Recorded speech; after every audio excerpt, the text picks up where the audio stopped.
అందరికీ నమస్కారం. ఈరోజు మనం తెలుసుకోబోతున్న కథ సవతి తల్లి స్వార్థం మొదటి భాగం. విష్ణుపురం అనే ఊళ్ళో వినోద్ అనే వ్యక్తి ఉన్నాడు. అతను ఒక మధ్యతరగతివాడు. అతని భార్య లీల చాలా డబ్బున్న వాళ్ళ అమ్మాయి. అయినా వినోద్ని ప్రేమించటం వల్ల అతన్నే పెళ్లి చేసుకుంటానని తన తల్లిదండ్రులకి చెప్పింది. చూడండి డాడ్, నాకు వినోద్ అంటే చాలా ఇష్టం. అతను లేకుండా బ్రతకడం నా వల్ల కాదు. మీరు ఒప్పుకున్నా ఒప్పుకోకపోయినా నేను అతన్నే పెళ్లి చేసుకుందామని డిసైడ్ అయ్యాను అని లీల చెప్పింది. ఆ మాట విన్న తండ్రి అర్జున్ రావు ఇలా అంటున్నాడు. చూడు బేబీ, మేం నిన్ను బాగా చదివించాం. నీకు కావాల్సినంత ఫ్రీడమ్ ఇచ్చాం. ఏది మంచో ఏది చెడో తెలుసుకోగలిగే తెలివితేటలు నీకున్నాయి. కనుక నీ పెళ్లి విషయంలో నువ్వు ఏది సరైన నిర్ణయమో నువ్వే తేల్చుకో. నీకు మా నుండి ఎలాంటి అబ్జెక్షన్ ఉండదు. నీకు నచ్చినట్టే ఆ వినోద్నే పెళ్లి చేసుకుందో గాని అని చెప్పటంతో లీలకి చాలా హ్యాపీగా అనిపించి వెంటనే తండ్రిని హత్తుకొని ముద్దు పెడుతుంది. Thank you dad, thank you so much అని తన ఆనందాన్ని తండ్రికి వ్యక్తం చేస్తుంటే పక్కనే ఉన్న తల్లి అడ్డుపడుతూ ఇలా అంటుంది. ఏంటండి అది చెప్పగానే అలా ఒప్పేసుకుంటున్నారు? అసలు ఆ అబ్బాయి ఎవరు, వాళ్ళ అంతస్తేంటి, వాళ్ళ తల్లిదండ్రులు ఎక్కడుంటారు ఏమి తెలుసుకోకుండా అమ్మాయి అడిగాక కనీసం క్షణం కూడా ఆలోచించకుండా అలా మాటిచ్చేస్తున్నారు అని అడిగింది. అందుకు లీల విసుగ్గా, మామ్, డాడీ ఒప్పుకున్నారు కదా, నీకు ప్రాబ్లం ఏంటి? నీకిప్పుడు ఏం తెలియాలి? వాళ్ళ ఫ్యామిలీ డీటెయిల్స్ అంతే కదా? రైట్, నేను చెప్తాను. వాళ్ళది మిడిల్ క్లాస్ ఫ్యామిలీ. వాళ్ళ పేరెంట్స్ 2 years బ్యాక్ ఒక ఫైర్ యాక్సిడెంట్లో చనిపోయారు. తనకి సొంత ఇల్లు కూడా లేదు. చిన్న జాబ్ చేసుకుంటూ ఉన్నాడు. ఈ డీటెయిల్స్ చాలా? ఇంకా ఏమైనా కావాలా అని లీల చెప్పింది. ఆ మాట విన్నాక అర్జున్ భార్యతో ఇలా అంటున్నాడు. చూడు లక్ష్మి, డబ్బుతోనో అంతస్తుతోనో మనం అమ్మాయికి ఆనందాన్ని ఇవ్వలేం. తను ప్రేమించిన అబ్బాయినిచ్చి పెళ్లి చేస్తే తను హ్యాపీగా ఉంటానంటుంది కదా. దాని ఆనందం కన్నా మనకి వేరే ఆస్తులు అంతస్తులు ఏం కావాలి చెప్పు? ఏ మనకి లేవా అని చెప్పి భార్యని కన్విన్స్ చేశాడు. ఈ విధంగా వినోద్కి లీలకి పెళ్ళైపోయింది. అర్జున్ కూతురికి గిఫ్ట్గా ఇచ్చిన ఒక పెద్ద ఇంట్లో ఆ జంట చాలా ఆనందంగా జీవించసాగారు. పెళ్ళైన 2 సంవత్సరాల తర్వాత వాళ్ళకి ఒక పాప పుట్టింది. ఆ పాపకి స్వాతి అని పేరు పెట్టారు. రోజులు గడుస్తున్నాయి. ఆ చిన్న ఫ్యామిలీ చాలా హ్యాపీగా రోజులు గడిపేస్తున్నారు. స్వాతికి కూడా 7 సంవత్సరాలు వచ్చేశాయి. అలాంటి సమయంలో ఒకరోజు లీల తన భర్తతో ఇలా అంటుంది. అర్జున్, మా స్కూల్ ఫ్రెండ్స్ అందరం కలిసి గెట్ టుగెదర్ ప్లాన్ చేసుకున్నాం. దానికోసమని ఒక బ్యూటిఫుల్ వాటర్ ఫాల్ దగ్గర పిక్నిక్ ప్లాన్ చేశాం. నేను రేపు ఆ ఈవెంట్ కోసం వెళ్తున్నాను అని లీల చెప్పింది. ఆ మాట విన్న వినోద్ ఇలా అంటాడు. ఏంటి లీల, ఈ విషయం ఇప్పుడు చెప్తే ఎలా? స్వాతి సంగతి ఏం చేద్దాం? ముందే చెప్తే నేను లీవ్ పెట్టుకునేవాడిని కదా. రేపు నాకు ఇంపార్టెంట్ మీటింగ్ కూడా ఉంది అని చెప్పాడు వినోద్. ఆ మాటకి లీల బదులిస్తూ, నో వరీస్ వినోద్, నీకు లీవ్ లేకపోతే స్వాతిని మమ్మీ వాళ్ళ ఇంట్లో డ్రాప్ చేస్తాను. మమ్మీ డాడీ కూడా దాన్ని బాగా మిస్ అవుతున్నారు. నేను వచ్చే వరకు అక్కడే ఉంటుంది అని లీల చెప్పింది. ప్లాన్ బాగుండటంతో వినోద్ కూడా ఏమీ అబ్జెక్షన్ చెప్పలేదు. వినోద్ తన ఆఫీస్లో ఉండగా సాయంత్రం పూట తనకొక ఫోన్ కాల్ వచ్చింది. ఆ ఫోన్ అటెండ్ చేసిన వినోద్ షాక్లో అలా ఉండిపోయాడు. పిక్నిక్కి వెళ్లిన లీల అక్కడ నీళ్లలో కొట్టుకుపోయింది. ఆమె శవం కూడా దొరకలేదు అన్న వార్త అది. చూస్తూ ఉండగానే వినోద్ లైఫ్ తారుమారైపోయింది. భార్య లేని లోకం శూన్యమైపోయిన వినోద్ బాధలో ఉండిపోయాడు. అప్పుడతన్ని పరామర్శిస్తున్న అత్తమామలు వినోద్తో ఇలా అంటున్నారు. చూడండి అల్లుడు గారు, జరిగిందేదో జరిగిపోయింది. మీరిలా ఎంతకాలం బాధపడినా మన లీల తిరిగి రాదు.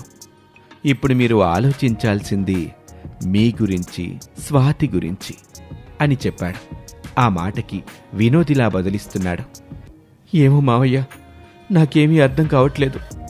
అసలు ఇక్కడి నుంచి మా జీవితాలు ఎలా నడపాలో ఏంటో మాకంతా అయోమయంగా ఉంది అని అన్నాడు.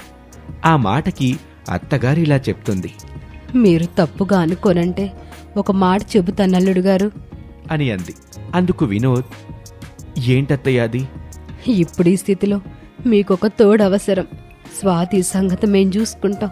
మీరు వేరే పెళ్లి చేసుకోండి అల్లుడు గారు అని చెప్పింది. ఆ మాటకి వినోద్కి కోపం వచ్చింది. అప్పుడు అత్తగారితో ఇలా అంటున్నాడు. ఏం మాట్లాడుతున్నారు అత్తయ్య? లీల స్థానంలో మరొకరిని తీసుకురావాలా అని కోప్పడుతూ ఉంటే మావగారు ఆ మాటకు అడ్డుపడుతూ, కోపంతో కాదు బాబు, ఒక్క క్షణం ప్రశాంతంగా ఆలోచించు. తను అన్న దాంట్లో తప్పేమీ లేదు. జీవితంలో మనసు బరువెక్కినప్పుడు దాన్ని దించుకొని ఏడవటానికి ఒక భుజం కావాలి, లేదంటే గుండె ఆ బరువుని మోయలేదు. మేం చెప్పేది నీ మంచికే. ఆవేశంగా కాకుండా ఒక్కసారి నిదానంగా ఆలోచించండి అని మావగారు కూడా చెప్పేసరికి ఇక అర్జున్ ఆలోచనలో పడ్డాడు. ఆ తర్వాత అర్జున్ని కన్విన్స్ చేసి మరో అమ్మాయిని పెళ్లి చేసుకోవటానికి ఒప్పించారు. అతి కొద్ది కాలంలోనే చక్కటి రూపవతి అయిన సువర్ణతో ఏ హంగులు ఆర్భాటాలు లేకుండా వినోద్కి పెళ్ళయింది. వినోద్ కూతురు స్వాతి తన అమ్మమ్మ తాతయ్యల దగ్గరే ఉండిపోవటం, ఇక్కడ లంకంత ఇల్లు, వినోద్కి వెనక ముందు ఎవ్వరూ లేరు అనుకుని అంత పెద్ద ఇంటికి తను యజమానురాలైందన్న ఆనందంలో ఉంది సువర్ణ. అలా చూస్తూ చూస్తూ 5 ఏళ్లు గడిచిపోయాయి. వినోద్ సువర్ణలకి ఒక బాబు కూడా పుట్టాడు. వాడి పేరు గోపి. మరోవైపు స్వాతి కూడా పెద్దదైంది. ఇంతకాలం తండ్రి అప్పుడప్పుడు వచ్చి చూసిపోవటం, ఎప్పుడన్నా తండ్రితో కలిసి సమయం గడుపుతూ ఉండటం, ఇలా గడిచిపోయింది స్వాతికి. ఒకరోజు స్వాతి తన అమ్మమ్మతో ఇలా అంటుంది. అమ్మమ్మ, నాన్నని చూసి చాలా రోజులైంది. ఒకసారి నాన్న దగ్గరికి వెళ్ళొస్తాను అని అంది. అప్పుడు అమ్మమ్మ ఇలా సమాధానమిస్తుంది. చూడు స్వాతి, మీ నాన్న ఏదో బిజీలో ఉండుంటారు. టైం దొరికినప్పుడు వచ్చి నీతో గడిపి వెళ్ళేవాళ్ళు కదా. అదీ కాక ఇప్పుడు నువ్వు పెద్దదానివయ్యావు. జరుగుతున్న వాటిని అర్థం చేసుకోవడం నేర్చుకోవాలి. అక్కడ మీ నాన్నకి మీ పిన్ని, ఒక తమ్ముడు బాధ్యత కూడా ఉన్నాయి. నీ ఒక్కదాని కోసమే ఆయన ఎలా ఆలోచిస్తారు చెప్పు అని తన అల్లుడి నెత్తిన ఉన్న బాధ్యతల గురించి మనవరాలికి విడమరచి చెప్పింది. తండ్రి కోసం తపిస్తున్న మనవరాలిని వారించింది. అలా చాలా కాలం గడిచిపోయాక ఒకరోజు వినోద్కి తన మామగారు కబురు పెట్టారు. వాళ్ళింటికి వెళ్ళగా అక్కడ మామగారితో ఇలా మాట్లాడుతున్నాడు. ఏంటి మావయ్య, అర్జెంటుగా రమ్మన్నారు? అంత బానే ఉంది కదా అని అడిగాడు.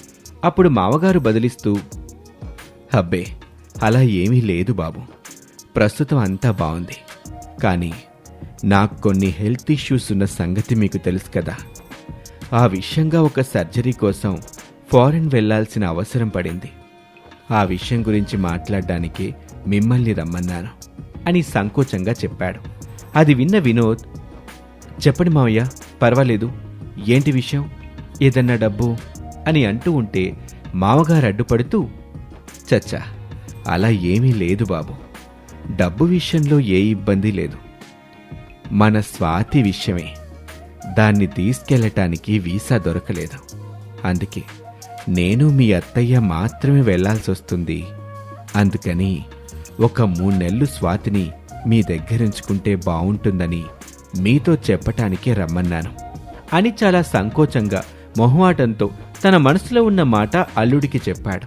అది విన్న వినోద్, భలేవారే మావయ్య, నా కూతురి బాధ్యత నాకు అప్పగించటానికి మీరంత సందేహిస్తారెందుకు? ఇంతకాలం స్వాతిని మీ దగ్గర ఉంచటానికి కారణం దాన్ని నేను తీసుకెళ్లలేక కాదు. లీల ఆఖరిగా తీసుకున్న నిర్ణయం స్వాతిని మీ దగ్గర ఉంచాలని. ఆ నిర్ణయాన్ని నేను గౌరవిస్తున్నాను కనుకే ఊరుకున్నాను.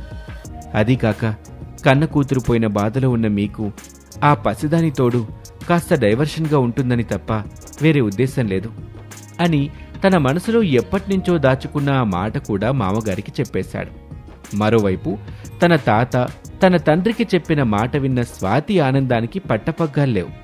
ఎన్నో రోజులుగా తండ్రితో సమయం గడపాలని చూస్తున్న స్వాతికి ఇప్పుడు అవకాశం రావటంతో ఆమె చాలా హ్యాపీగా ఉంది.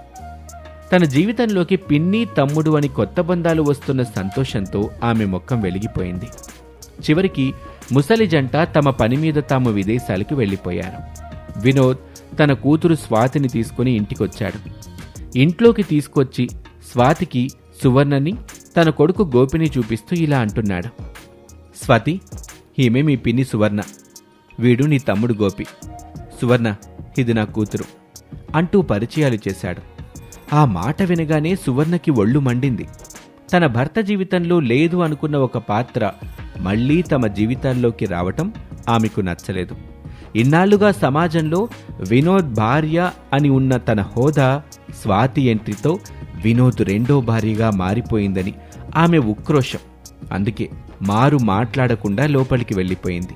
ఇక అదే రోజు రాత్రి తమ గదిలో భర్తతో సువర్ణ ఇలా అంటుంది. ఏంటండి ఇది?